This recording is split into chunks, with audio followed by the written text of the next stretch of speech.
Bonjour à tous, très heureuse de vous retrouver comme chaque jour dans les témoins d'outre-mer. On va s'évader également dans la deuxième partie de cette émission comme chaque soir avec vous. Guilhem de Prévoisin, bonsoir Guilhem. Ce soir vous recevez un globe-trotter footballeur. Bonsoir Sonia, bonsoir à tous. Exactement, il s'appelle Romain Garcia, on l'a suivi pendant son bout de tour du monde. Il nous racontera tout à l'heure, il est passé par la Guyane et la Nouvelle-Calédonie notamment.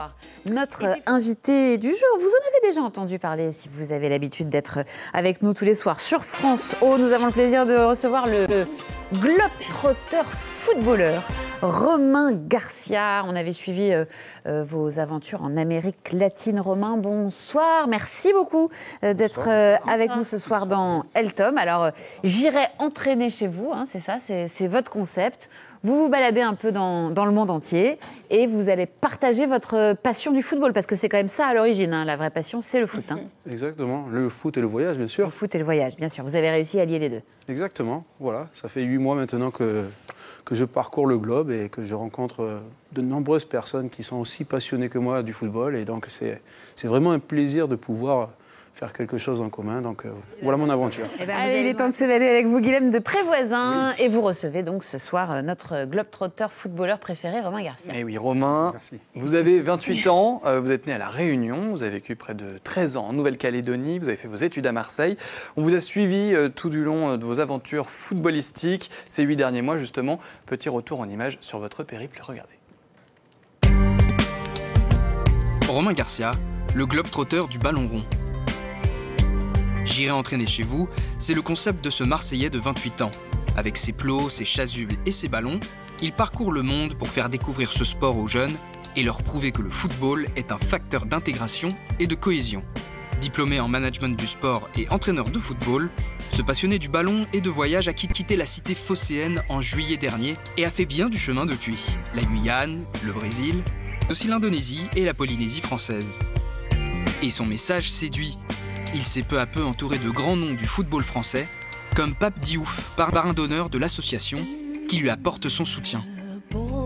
C'est en tout cas une initiative que Romain Garcia a prise et que je n'ai pu que partager, puisque c'est d'abord, ça relève du qualitatif, ça relève du sportif. Et il me semble aussi que la démarche est d'une grande originalité, puisque aller dans des coins reculés, que ce soit en Afrique ou même ailleurs, pour essayer de rencontrer des gens avec lesquels on partage la même passion, le football, et des populations auxquelles aussi on apporte soutien et amitié, je pense que la démarche vaut en tout cas tous les applaudissements et tous les encouragements. De retour dans l'Hexagone, Romain ne compte pas en rester là. Il est à la recherche de soutien financier pour continuer et même développer son initiative.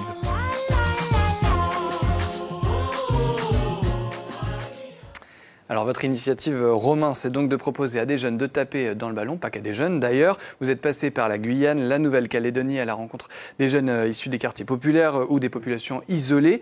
Le football, c'est vraiment un vecteur d'intégration pour vous ? Ah, entièrement, entièrement. Avec le football, on peut réunir, on peut rassembler et on peut faire de grandes choses. Et c'est vraiment un outil qui est favorable pour moi, pour voyager, pour rencontrer des gens, pour me faire intégrer dans certaines communautés. Par exemple, on peut voir le petit village derrière, en plein cœur de la jungle au Vanuatu. Mais sans le football, c'est totalement différent. Mais avec le football, on fait des choses merveilleuses. Et c'est ce que j'apprécie vraiment avec ce projet « J'irai entraîner chez vous ».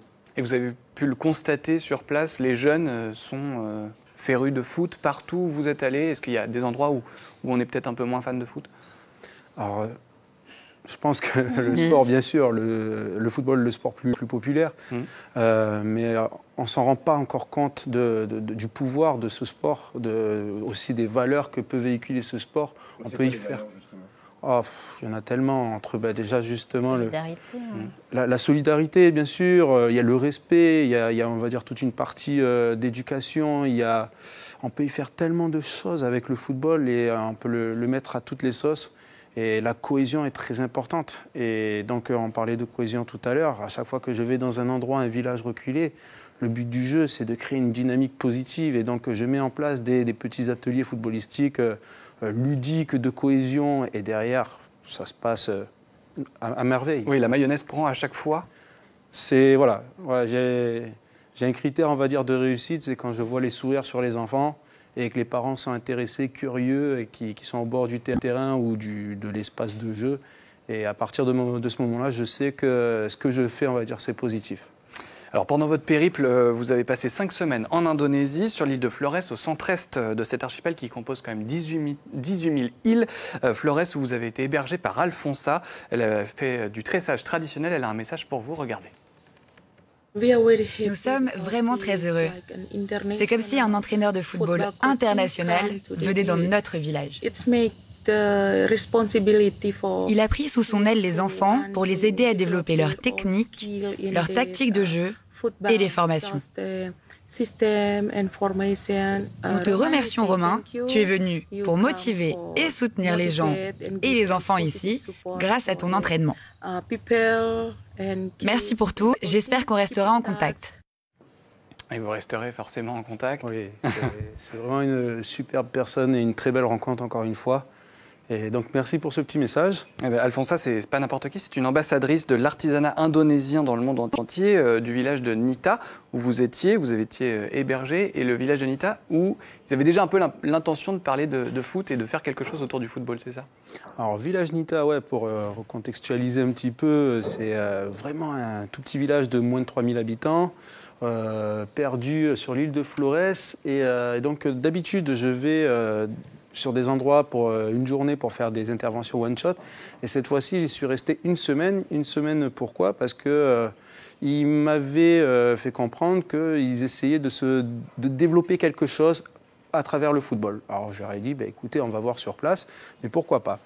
Et en définitive, ils voulaient faire une association en partenariat avec l'école locale, etc. Ils ne savaient pas vraiment comment s'y prendre.